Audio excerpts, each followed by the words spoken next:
Указами главы Республики Башкортостан награждены Орденом Дружбы Народов Гафаров Фидан Сафич.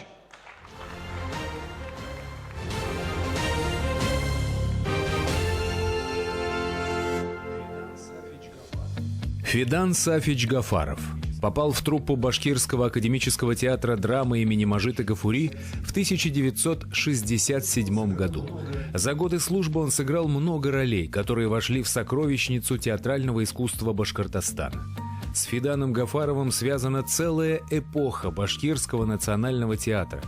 Артист стал популярным исполнителем народных и эстрадных песен, а композиции и спектакли в исполнении Фидана Гафарова стали своеобразной визитной карточкой театра.